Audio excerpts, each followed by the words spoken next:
Nous vous remercions de nous avoir rejoints pour cette présentation. Je pense que vous avez été bénis par cette présentation précédente. Nous allons avoir une transition de la dîme à l'offrande. Nous passerons de la dîme à l'offrande. Ceci est aussi, fait partie du système financier. C'est une partie de la tarte ou de la pizza que nous avons considérée dans le passé.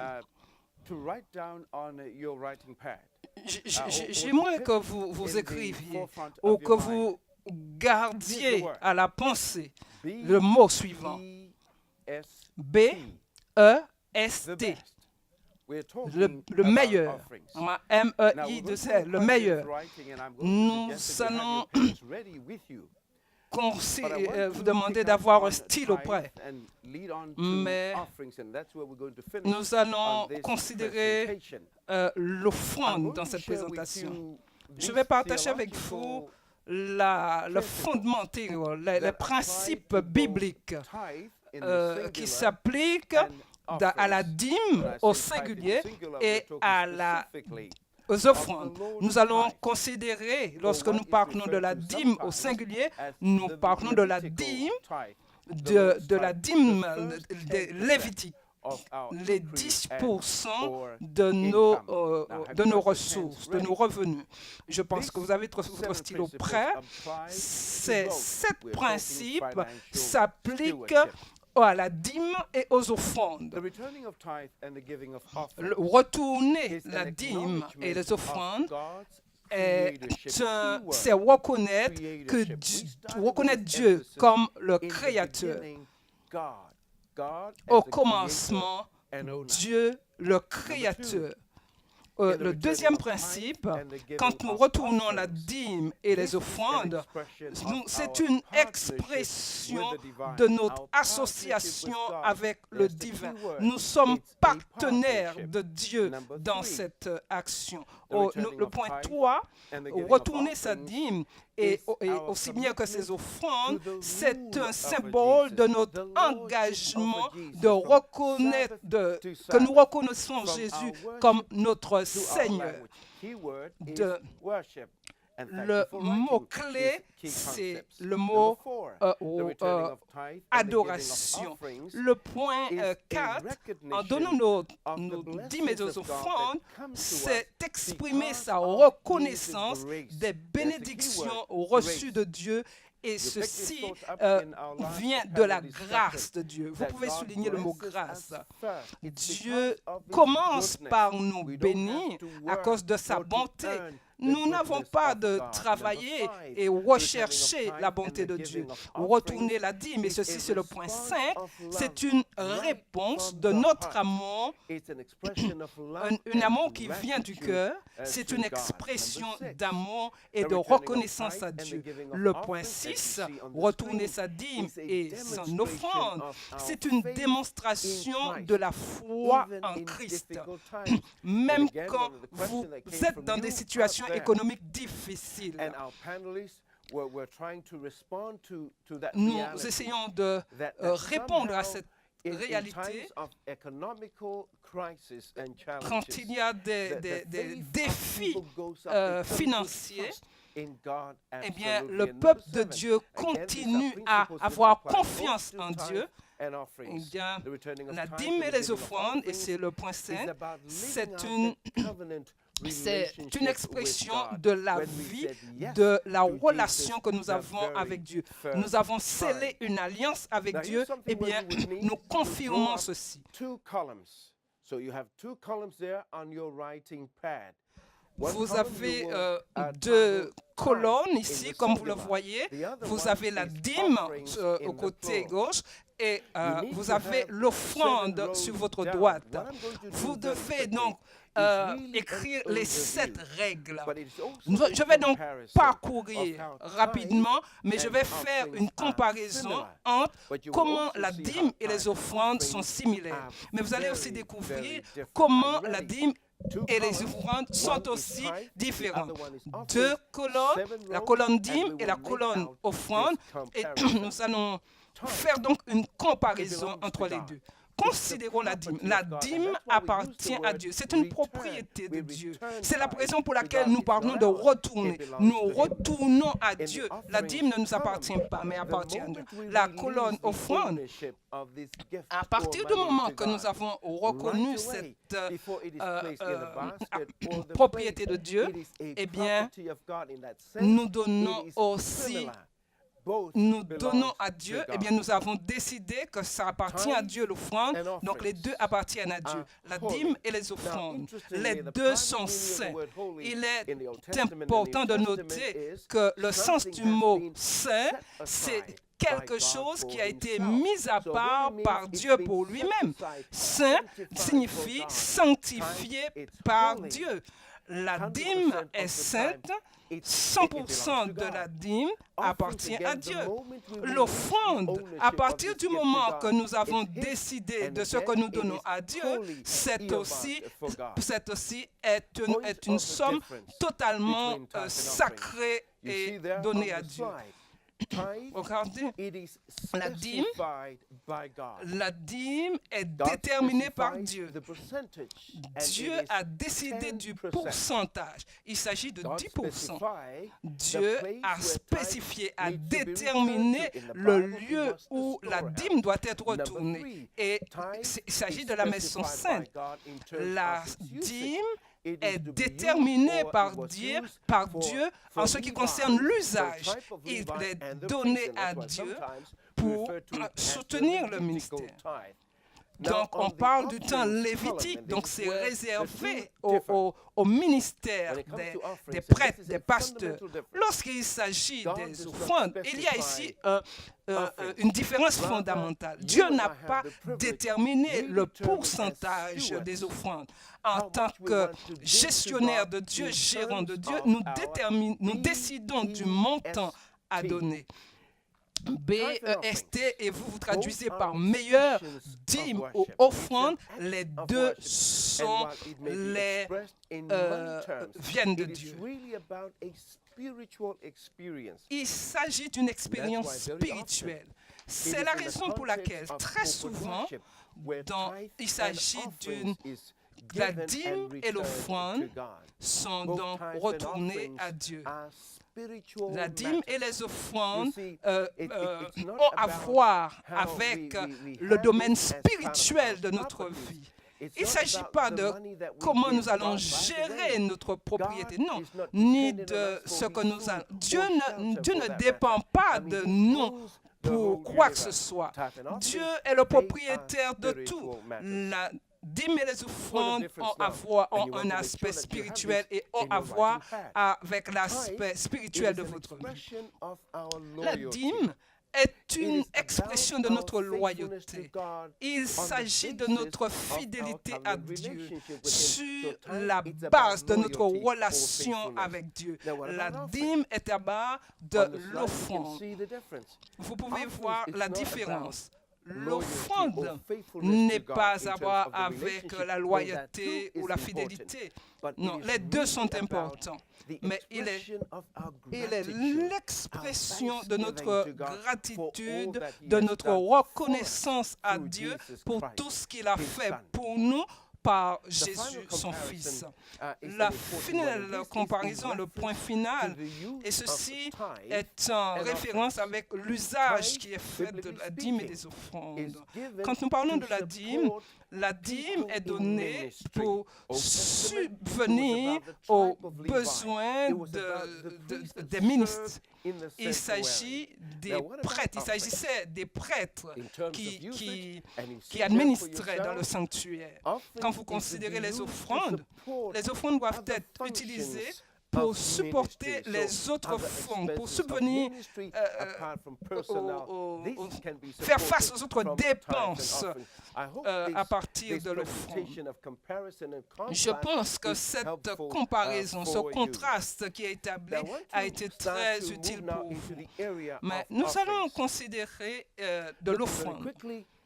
Regardez, considérons l'Écriture. considérons la parole de Dieu, quand nous considérons la Bible de la Genèse à l'Apocalypse, nous considérons l'offrande, nous voyons l'offrande est au cœur même, au centre de la nature de Dieu. Il s'agit de donner Jésus. Il s'agit de la nouvelle Jérusalem. Donc, donner est au cœur de la nature de Dieu. Dieu est celui qui commence par donner. Et c'est en Jésus qu'il nous a donné le meilleur, le meilleur. La conséquence, non, parce que Dieu a donné, nous sommes sauvés de la mort éternelle. Qu'est-ce que vous faites en tant que gestionnaire de Dieu? Dieu nous a tout donné. Le meilleur est en Jésus. Il attend donc de nous le meilleur. Nous avons reçu de lui le meilleur.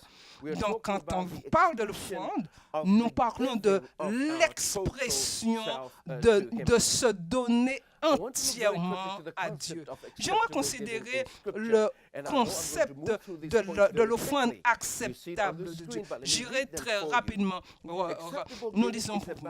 Le don acceptable s'agit de se donner entièrement. Je ne donne pas seulement ma monnaie. Cela inclut mon adoration. Ceci intègre mon influence. Ceci intègre ma position. Il s'agit d'un don total. Le don acceptable, c'est reconnaître que Dieu est le numéro 1 de notre vie. Il est la priorité. C'est aussi une expression de la foi totale. Il s'agit de notre amour pour Dieu.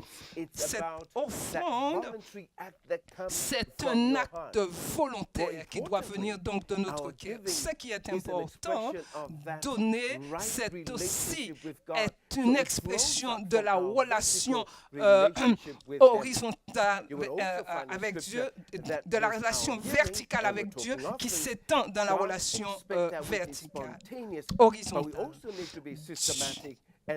Nous devons aussi être systématique et spontanée dans le retour de nos offrandes. L'Église adventiste pratique la bienfaisance systématique.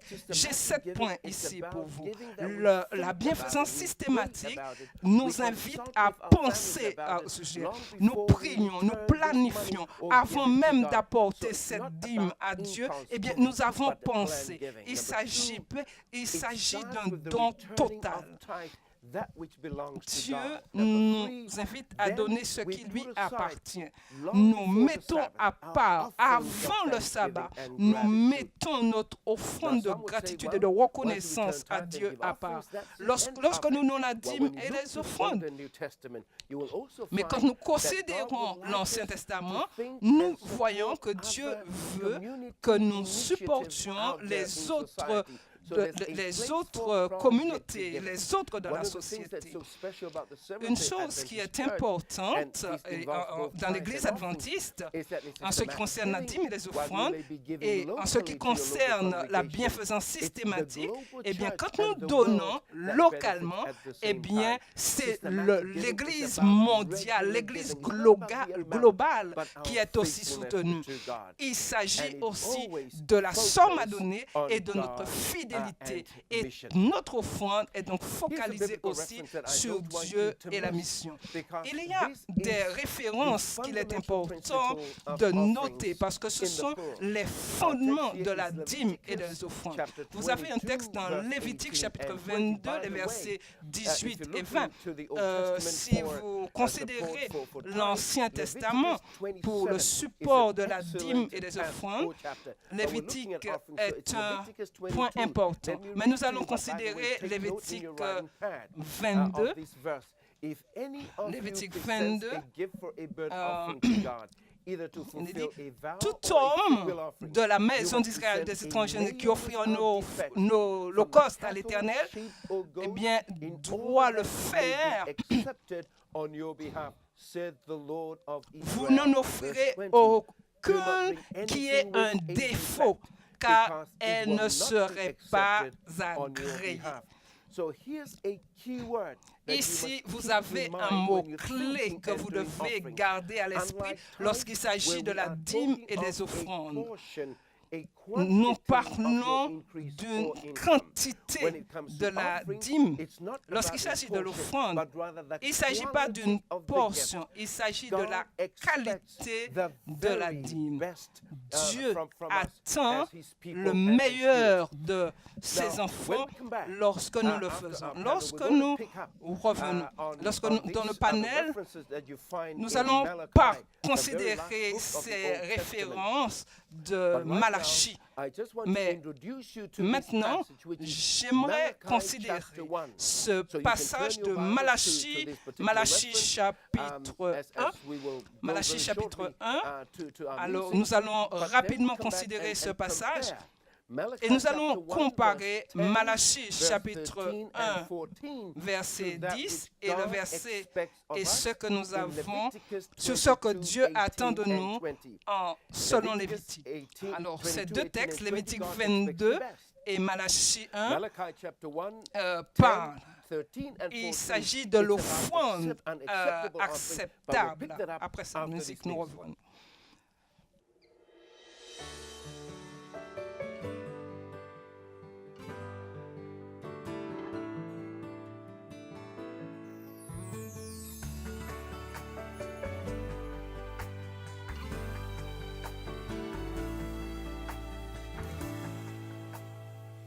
Days filled with hunger, nights filled with fear, families torn asunder, gone is all that they hold dear.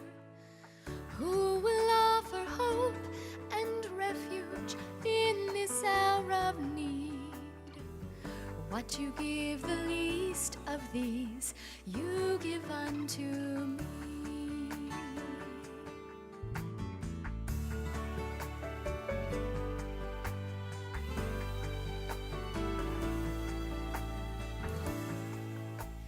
Country steeped in turmoil, a city now destroyed, a haunted look within the eyes of every girl and boy.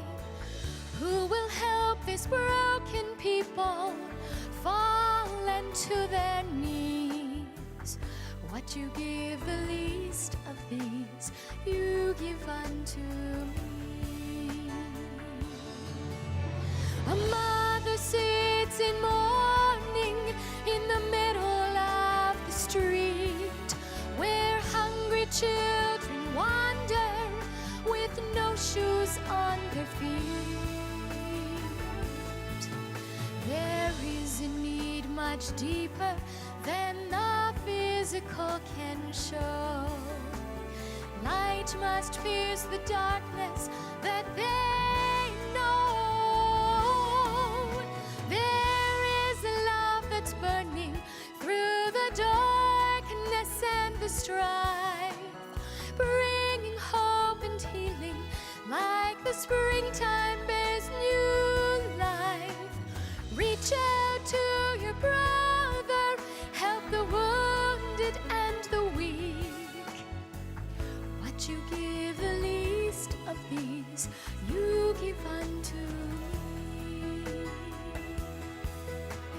Reach out to your brother, help the wounded and the weak. What you give the least of these, you give unto me. What you give the least of these, you give unto me.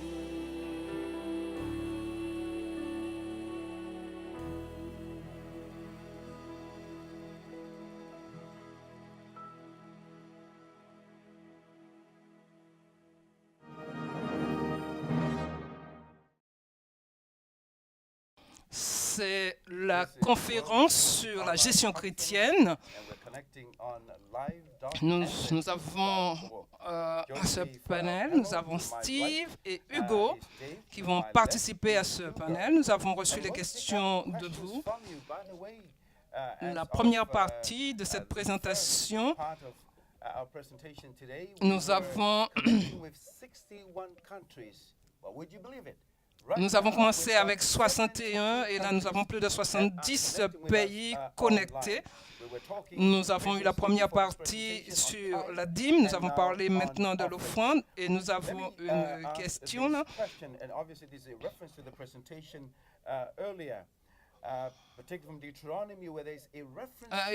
Les gens parlent de la deuxième partie, de la deuxième dîme. Et ici, nous avons la question. Comment pouvons-nous planifier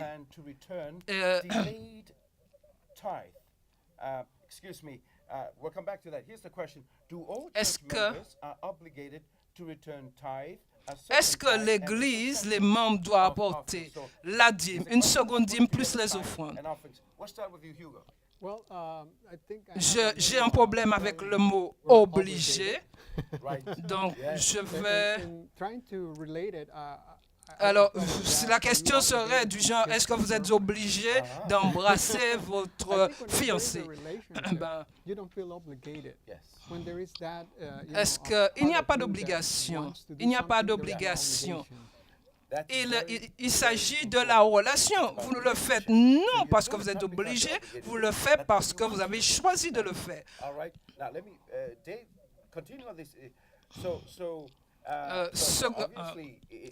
Considérant la réponse de Hugo,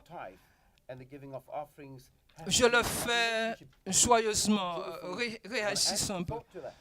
Nous ne pouvons jamais donner trop à Dieu. Nous ne pouvons jamais lui donner trop. L'histoire a prouvé que Dieu peut prendre ce que nous avons comme le peu de pain ou de poisson que nous avons, et Dieu peut nous bénir, il peut multiplier. Lorsque nous développons cette relation avec Dieu en donnant une deuxième dîme, Dieu peut prendre soin de nous et prendre soin de nous au-delà de toutes ces choses. Est-ce que... Je veux considérer avec Malachie. Je vais revenir. Je parlais de Malachie 1, verset 10. Malachie, ça me dit, on parle de voler Dieu.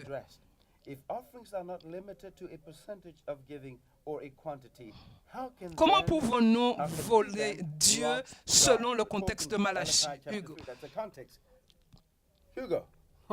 C'est intéressant comment nous pouvons mésinterpréter ce qui est dit. Mais la réalité est la suivante. L'offrande est quelque chose qui mesure ma relation avec Dieu. L'offrande mesure ma relation avec Dieu. L'offrande, plus je donnerai d'offrande, plus cela prouve le degré de mon amour pour Dieu. Donc, mon offrande est proportionnelle à mon amour pour Dieu. Eh bien, il y a de ceux qui apportaient des animaux avec des blessures, etc. Il ne s'agit pas d'un problème quantitatif, mais d'un problème, d'une question qualitative. Est-ce que nous apportons à Dieu ce que nous avons de meilleur comme offrande? Si nous l'aimons, pourquoi ne pas lui apporter ce que nous avons de meilleur? Dieu déverse. Tous ceux qui sont sincères au sujet de l'offrande et de la dîme, comment pouvons-nous rapidement, comment est-ce qu'on peut nous devons faire de la dîme. Il s'agit de ne pas prendre de retard dans la remise de la dîme. Donc nous devons l'intégrer dans notre budget et le placer en priorité dans notre offre, dans notre budget. Lorsque nous considérons qu'il s'agit de Dieu, eh bien, nous allons faire de notre mieux pour retourner à Dieu ce que nous devons. Nous avons encore quelques questions, mais nous allons les considérer ultérieurement. Vous avez dynamique dans JC, c'est une adresse. Vous cherchez dans Lévitique chapitre 22 que Dieu attend de nous le meilleur. Dans le contexte de l'adoration, dans Malachie chapitre 1, versets 13 et 14, Dieu dit à son peuple qu'il attend le meilleur de son peuple. Mais il dit à son peuple, vous ne m'avez pas retourné le meilleur. Mais il le dit, vous apportez pour moi des animaux blessés. Bon, comment pouvez-vous faire cela? Je ne pense pas que vous voulez donner à nos enfants ou à notre épouse ce qui n'est pas du meilleur. Donc, la question qui est souvent posée, et je pense que je peux vous aider en vous donnant quelques suggestions. Je crois dans le retour de la dîme. Je veux donner mon offrande de côté. Mais combien? La dîme, oui, je sais, c'est 10%, c'est 10%. Mais qu'en est-il de l'offrande? Parce qu'il s'agit de ma décision personnelle. Il y a deux éléments qui peuvent vous aider à déterminer votre offrande.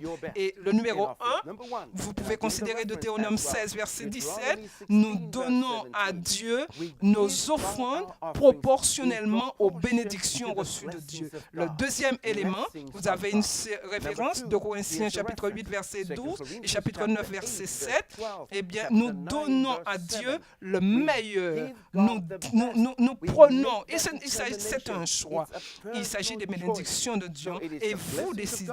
Vous décidez de donner à Dieu rien de moins que le meilleur, eh bien, comme les animaux qu'on apportait dans l'Ancien Testament. Dieu dit, ne me donnez rien de blessé, rien de malade, rien d'infirme. Donnez-moi ce qu'il y a de meilleur. J'aimerais vous faire aussi cette suggestion. Vous devez donner à Dieu plus de 10% en offrande. Cela dépend des bénédictions que Dieu vous a accordées. Vous pouvez aussi donner à Dieu une autre 10% proportionnellement aux bénédictions reçues. Vous pouvez lui donner moins de 10%, mais ceci est encore proportionnel à votre bénédiction. Ceci est encore proportionnel à votre fidélité. Et je veux terminer par cette citation d'Ellen White. Dieu attend le meilleur de chacun de nous. Nous sommes les gestions de la grâce des dons de Dieu. Nous pouvons offrir à Dieu le meilleur, le plus petit de nos talents, le plus humble service comme un don à Dieu. Tout ce que nous avons, eh bien, nous devons donner à Dieu le meilleur de Dieu. Nous devons donner le meilleur en anglais, le BAST.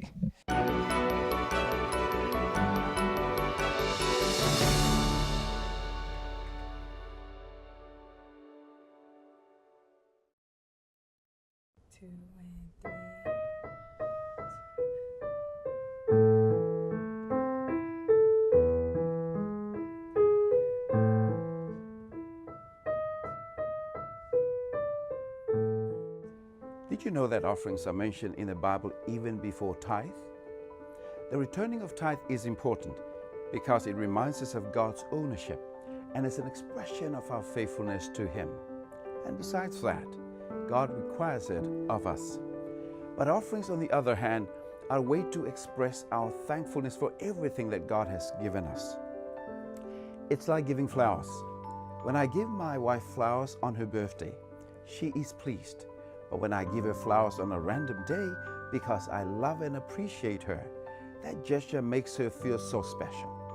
Let's show God how much we love Him by giving to Him freely our offerings of gratitude. Rappelez-vous, Remember, la gestion chrétienne, stewardship is my c'est all in response to en God's réponse all. à tout ce que Dieu m'a donné.